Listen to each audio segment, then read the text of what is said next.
ಎಲ್ಲ ಪ್ರೇಕ್ಷಕರಿಗೂ ನನ್ನ ನಮಸ್ಕಾರಗಳು. ಶ್ರೀ ಗುರುಭ್ಯೋ ನಮಃ. ವಾಸ್ತುದೇವತಾಯ ನಮಃ.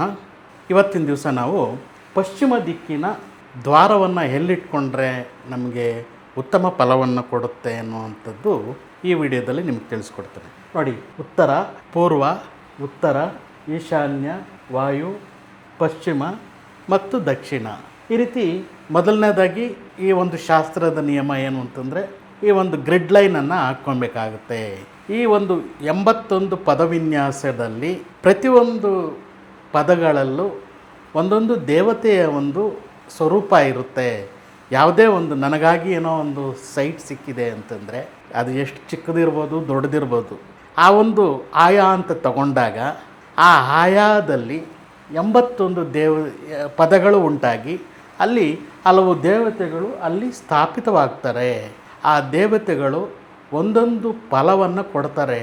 ಎಲ್ಲಿ ಮುಖ್ಯ ದ್ವಾರವನ್ನು ಇಟ್ಕೊಂಡ್ರೆ ಏನು ಫಲ ಸಿಗುತ್ತೆ, ಈ ಒಂದು ಪಶ್ಚಿಮ ದಿಕ್ಕಿಗೆ ಎಲ್ಲಿ ಎಂಟ್ರೆನ್ಸನ್ನು ಇಟ್ಕೊಬೇಕು ಅನ್ನುವಂಥದ್ದು ಈ ಒಂದು ವಿಡಿಯೋದಲ್ಲಿ ನಾನು ತಿಳಿಸೋದಕ್ಕೆ ಪ್ರಯತ್ನ ಪಡ್ತೀನಿ. ಮೊದಲನೇ ನಿಯಮ ಏನು ಅಂತಂದರೆ, ಪೂರ್ವ ದಿಕ್ಕಿನಿಂದ ಪಶ್ಚಿಮ ದಿಕ್ಕಿಗೆ ಒಂದು ಬ್ರಹ್ಮಸೂತ್ರ ಅನ್ನುವಂಥದ್ದು ಹರಿಯುತ್ತೆ. ಹಾಗೆ ನಮಗೆ ಪೂರ್ವ ದಿಕ್ಕಿನಿಂದ ಪಶ್ಚಿಮ ದಿಕ್ಕಿಗೂ ಸೂರ್ಯನ ಒಂದು ಪಥದಲ್ಲಿ ನಮ್ಮ ಭೂಮಿ ಮೇಲೆ ಕಿರಣಗಳು ಹಾದು ಹೋಗ್ತಾ ಇರ್ತವೆ. ಅದೇ ಒಂದು ಪಂಚಭೂತಗಳ ಒಂದು ಸಂಯೋಗ ಈ ಒಂದು ಮನೆಗೆ ಉಂಟಾಗಬೇಕು ಅನ್ನೋ ಕಾರಣಕ್ಕೋಸ್ಕರ ಪೂರ್ವದಿಂದ ಪಶ್ಚಿಮಕ್ಕೆ ಮತ್ತು ಉತ್ತರದಿಂದ ದಕ್ಷಿಣಕ್ಕೆ ಯಾವುದೇ ರೀತಿ ಮಧ್ಯದಲ್ಲಿ ಪಿಲ್ಲರ್ ಆಗಲಿ ಗೋಡೆ ಆಗಲಿ ಬರಬಾರ್ದು ಅನ್ನೋವಂಥದ್ದು ನಮ್ಮ ಒಂದು ಶಾಸ್ತ್ರದ ನಿಯಮ. ನೀವು ಕೆಲವೊಂದು ತೊಟ್ಟಿ ಮನೆಗಳಲ್ಲಿ ನೋಡಿದಾಗ ನಿಮಗೆ ಇದರ ಅನುಭವ ಆಗುತ್ತೆ. ತುಂಬ ಹಳೆಯ ಮನೆಗಳನ್ನು ನೋಡಬೇಕು. 4 ದ್ವಾರಗಳಿರ್ತವೆ. ಅದರ ಮಧ್ಯದಲ್ಲಿ ಎಲ್ಲೂ ಪಿಲ್ಲರು ಅಡ್ಡಗೋಡೆಗಳು ಇರೋದಿಲ್ಲ.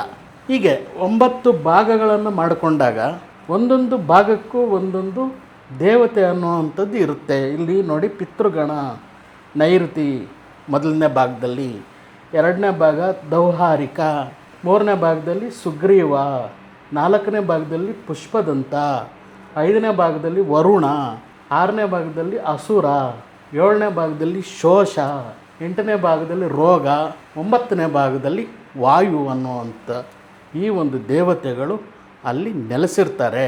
ಇದು ಹಲವು ಎಲ್ಲ ಗ್ರಂಥಗಳಲ್ಲೂ ಹಳೆ ಗ್ರಂಥಗಳಲ್ಲಿ ಹುಡುಕಿದ್ರೆ ನಿಮ್ಗೆ ಸಿಗುತ್ತೆ. ಈ ಒಂದು 20-30 ವರ್ಷಗಳಿಂದ ಈಚೆಗೆ ನೀವು ಹುಡುಕಿದ್ರೆ ಅದರಲ್ಲಿ ಸಿಗೋದಿಲ್ಲ. ಇದನ್ನು ಉಚ್ಚಸ್ಥಾನ ಅಂತಾರೆ.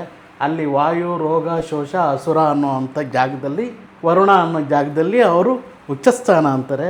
ಇದನ್ನು ಪುಷ್ಪದಂತ, ಸುಗ್ರೀವವಾದವರೆಗೆ ಇದನ್ನು ನೀಚಸ್ಥಾನ ಅಂತ ಕರೀತಾರೆ. ಈ ನೀಚಸ್ಥಾನ, ಉಚ್ಚಸ್ಥಾನಗಳು ಅನ್ನುವಂಥದ್ದು ಹಳೆ ಗ್ರಂಥಗಳಲ್ಲಿ ಇಲ್ಲ. ಈಗ ಒಂದೊಂದು ಪದಕ್ಕೂ ಏನೇನು ಉತ್ತಮ ಫಲ, ಕೆಟ್ಟ ಫಲಗಳಿರುತ್ತೆ ಅನ್ನುವಂಥದ್ದು ನೋಡ್ತಾ ಹೋಗೋಣ.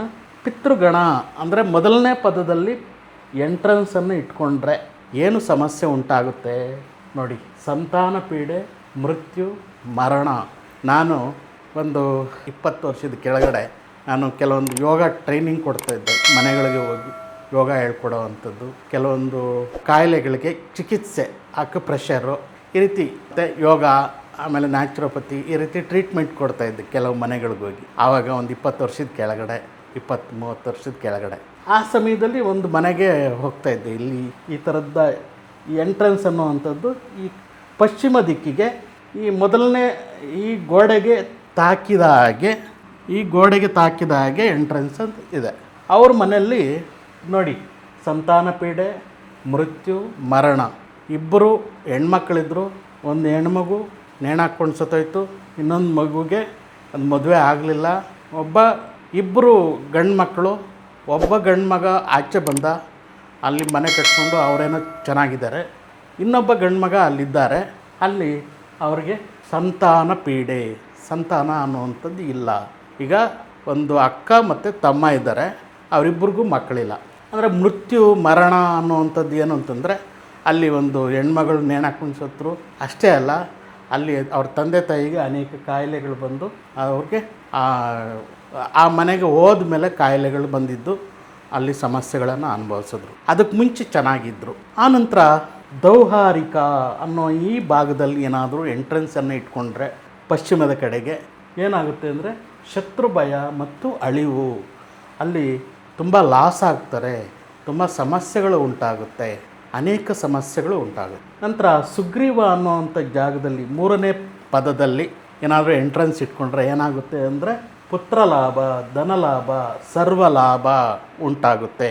ಇದನ್ನು ಈ ಒಂದು ಪಶ್ಚಿಮ ದಿಕ್ಕಿನ ಅರ್ಧ ಭಾಗ ತಗೊಂಡ್ರೆ, ಅರ್ಧ ಭಾಗದಿಂದ ಈ ಕಡೆಗೆ ನೀವು ಯಾವುದೇ ಕಾರಣಕ್ಕೂ ಎಂಟ್ರೆನ್ಸ್ ಇಟ್ಕೊಬೇಡಿ ಅಂತೇಳ್ಬಿಟ್ಟು ಇತ್ತೀಚಿನ ವಾಸ್ತು ತಜ್ಞರು ಹೇಳ್ತಾರೆ.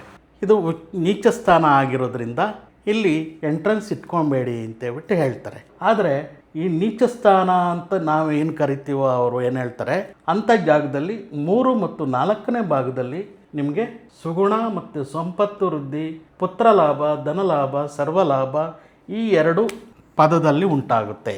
ಆ ಕಾರಣಕ್ಕೋಸ್ಕರ ಇಲ್ಲಿ ಎಂಟ್ರೆನ್ಸ್ ಮಾಡಿಕೊಂಡ್ರೆ ತುಂಬ ಒಳ್ಳೆಯದು. ವರುಣ ಜಾಗದಲ್ಲಿ ಏನಾದರೂ ಎಂಟ್ರೆನ್ಸ್ ಇಟ್ಕೊಂಡ್ರೆ ಏನಾಗುತ್ತೆ ಅಂದರೆ ಧನಲಾಭ ಆಗುತ್ತೆ, ಅದೇ ರೀತಿ ಚೋರ ಭಯ ಉಂಟಾಗುತ್ತೆ.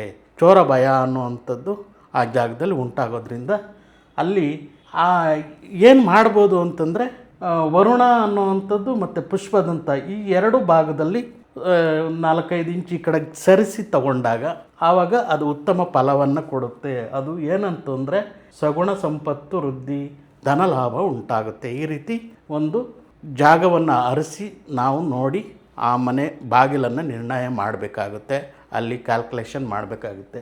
ಈ ಪದವಿನ್ಯಾಸ ಇರುವಂಥದ್ದು ಮಯಾವಾಸ್ತು, ಸ್ಥಾಪತ್ಯ ವೇದ ಈ ಒಂದು ವಿಷಯಗಳನ್ನು ಅಲ್ಲಿ ತಿಳಿಸ್ಕೊಡುತ್ತೆ. ಇದು ಪುರಾತನವಾದಂಥದ್ದು. ನಂತರ ಅಸುರ ಭಾಗದಲ್ಲಿ 6ನೇ ಭಾಗದಲ್ಲಿ ಶ್ರಮ ಮತ್ತು ರಾಜಭಯವನ್ನು ಉಂಟು ಮಾಡುತ್ತೆ.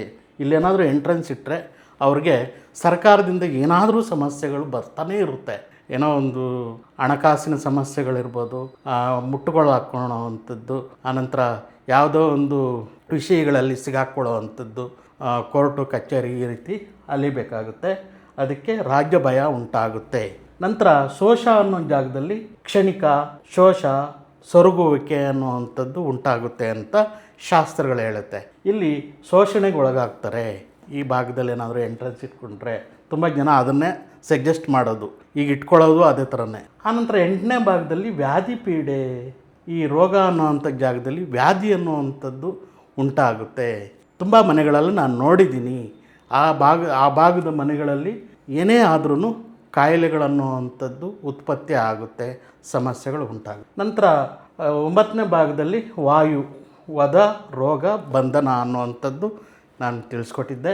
ಈ ಕಡೆ ಉತ್ತರ ಭಾಗದಲ್ಲಿ ಇಟ್ಕೊಂಡ್ರೆ ಇನ್ನೂ ಸಾಕಷ್ಟು ಸಮಸ್ಯೆಗಳನ್ನು ಅನುಭವಿಸ್ತಾರೆ. ಈ ಪಶ್ಚಿಮಕ್ಕೂ ಇಟ್ಕೊಂಡ್ರೂ ಸಮಸ್ಯೆಗಳು ಅನುಭವಿಸ್ತಾರೆ. ಯಾಕೆಂದರೆ ಅಲ್ಲಿ ಉಚ್ಚ ಸ್ಥಾನ ಅಂತ ಈಗ ಕೆಲವರು ಹೇಳ್ತಾರೆ. ಈಗಿನ ಅಂದರೆ ಒಂದು 30 ವರ್ಷದಿಂದ ಈಚೆಗೆ ಬಂದಂಥ ಗ್ರಂಥಗಳಲ್ಲಿ ಉಚ್ಚಸ್ಥಾನ ಅನ್ನುವಂಥದ್ದು ಪ್ರತಿಬಿಂಬಿಸಿದ್ದಾರೆ. ಆ ಕಾರಣಕ್ಕೋಸ್ಕರ ಅಲ್ಲಿ ಉಚ್ಚಸ್ಥಾನ ಅದಕ್ಕೆ ಪರಿಹಾರ ಅನ್ನುವಂಥದ್ದು ಇದೆ. ಬಟ್ ನ್ಯಾಚುರಲಾಗಿ ಬಂದ್ರೇ ಅದಕ್ಕೆ ಒಂದು ಉತ್ತಮ ಪರಿಹಾರ ಅನ್ನುವಂಥದ್ದನ್ನು ನಾವು ಗಮನದಲ್ಲಿ ಇಟ್ಕೊಬೇಕು. ಯಾರೇ ಮನೆ ಕಟ್ಸೋದಾದ್ರೂ ಈ ರೀತಿ ಕಟ್ಕೊಂಡಾಗ ಇದೇನು ನಮ್ಮ ಚಿಕ್ಕ ಜಾಗದಲ್ಲಿ ಇಷ್ಟೆಲ್ಲ ನೋಡಿ ಕಟ್ಟೋಕ್ಕಾಗುತ್ತಾ ಅಂತ ನೀವು ಅನ್ಬೋದು. 10x10 ಇದ್ರೂ ಆ ಭಾಗದಲ್ಲೂ ಸಹ ಈ ರೀತಿ ವಾಸ್ತು ಪ್ರಕಾರ ಕಟ್ಕೊಬೋದು, ಏನೂ ಸಮಸ್ಯೆ ಇಲ್ಲ. ಈ ಒಂದು ರೀತಿಯಲ್ಲಿ ಪದವಿನ್ಯಾಸ ಅನ್ನೋದು ಮಾಡಿಕೊಂಡು ಈ ರೀತಿ ಎಂಟ್ರೆನ್ಸನ್ನು ಇಟ್ಕೊಂಡ್ರೆ ತುಂಬ ಅದ್ಭುತವಾಗಿ ಕೆಲಸ ಮಾಡುತ್ತೆ. ಈ ಒಂದು ಪಶ್ಚಿಮ ದ್ವಾರದ ಕಡೆಗೆ, ಪಶ್ಚಿಮ ದಿಕ್ಕಿನ ಕಡೆಗೆ ಎಲ್ಲಿ ದ್ವಾರವನ್ನು ಇಟ್ಕೊಂಡ್ರೆ, ಎಲ್ಲಿ ಮುಖ್ಯ ದ್ವಾರ ಅಥವಾ ಸಿಂಹದ್ವಾರವನ್ನು ಇಟ್ಕೊಂಡ್ರೆ ಉತ್ತಮ ಫಲಗಳನ್ನು ನಾವು ನೋಡ್ಬೋದು, ಉತ್ತಮ ಫಲಗಳನ್ನು ಅನುಭವಿಸ್ಬೋದು ಅನ್ನುವಂಥದ್ದು ಈ ವಿಷಯಗಳನ್ನು ತಿಳಿಸ್ಕೊಟ್ಟಿದ್ದೀನಿ ಈ ಒಂದು ವಿಡಿಯೋದಲ್ಲಿ. ಇದು ನಿಮಗೆ ಇಷ್ಟ ಆಯಿತು ಅಂದರೆ ಲೈಕ್ ಮಾಡಿ, ಶೇರ್ ಮಾಡಿ, ಸಬ್ಸ್ಕ್ರೈಬ್ ಮಾಡಿ, ಕಾಮೆಂಟ್ ಬಾಕ್ಸಲ್ಲಿ ಕಾಮೆಂಟ್ ತಿಳಿಸಿ ಅದಕ್ಕೆ ಉತ್ತರಗಳನ್ನು ಕೊಡೋದಕ್ಕೆ ನಾನು ಪ್ರಯತ್ನ ಪಡ್ತೀನಿ. ಈ ಮುಂದಿನ ವಿಡಿಯೋದೊಂದಿಗೆ ಮತ್ತೊಮ್ಮೆ ನಿಮ್ಮೊಂದಿಗೆ ಬರುತ್ತೇನೆ. ಸರ್ವೇ ಜನೋ ಸುಖಿನೋ ಭವಂತು, ಸಮಸ್ತ ಸನ್ಮಂಗಳಾನಿ ಭವಂತು. Thank you.